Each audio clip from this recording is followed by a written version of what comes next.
আসসালামু আলাইকুম এভরিওয়ান, আপনারা সবাই কেমন আছেন? আমিও আলহামদুলিল্লাহ অনেক ভালো আছি।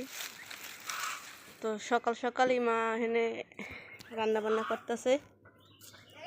আজকে প্রচণ্ড রোদ উঠছে, এর লেগে সকাল সকাল রান্না করছি, গরমে রান্না করতে পারি না।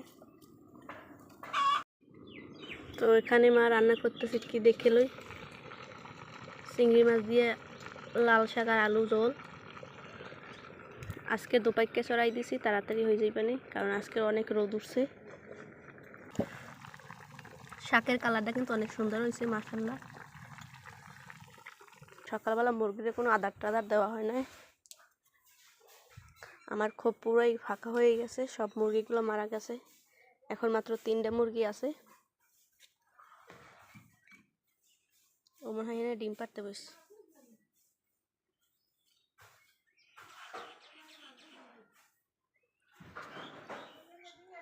আইছিলাম বাদ দিতে, এত ডিম পাড়তে বসে, বাতার দিলাম না। আর এখানে হচ্ছে যে আমাদের এই রাজাসের ছাও আটকাই রাখছে, কারণ কোলায় মুগ ডালের ভিতরে এন্ডি দিছে, এর লাগে এখানে রাখছে আটকাইয়া, নাহলে কোলায় যাইলে তো হয়তো মারা যাইতে পারে।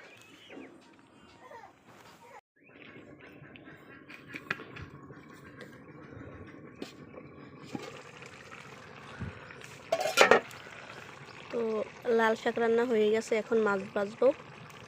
হলুদের গুঁড়ি দিয়ে দিছি প্রথমে, এরপরে দিয়ে দেব নুন,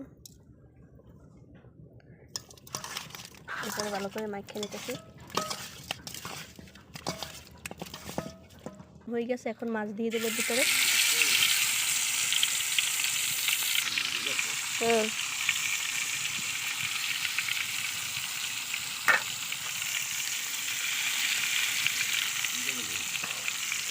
এই পাঙ্গাস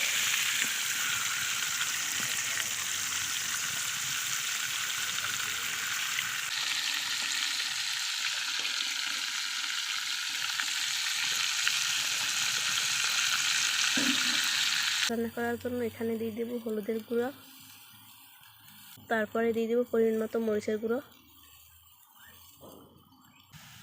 নুন আমি আগেই দিছি, তো এখন আমি কিছুক্ষণ এটারে উঠলে নিব।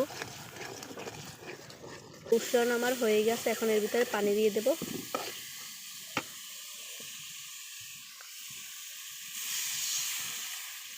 পানি উঠলে গেছে, এখন এর ভিতরে দিয়ে দেব বেগুন।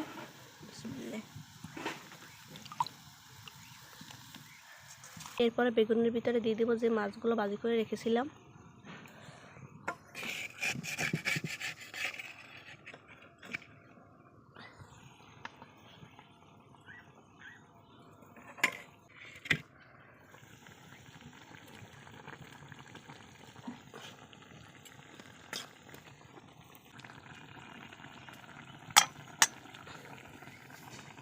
তো সব দেওয়া হয়ে গেছে, এখন এটাকে হড়া দিয়ে ডেকে দেব।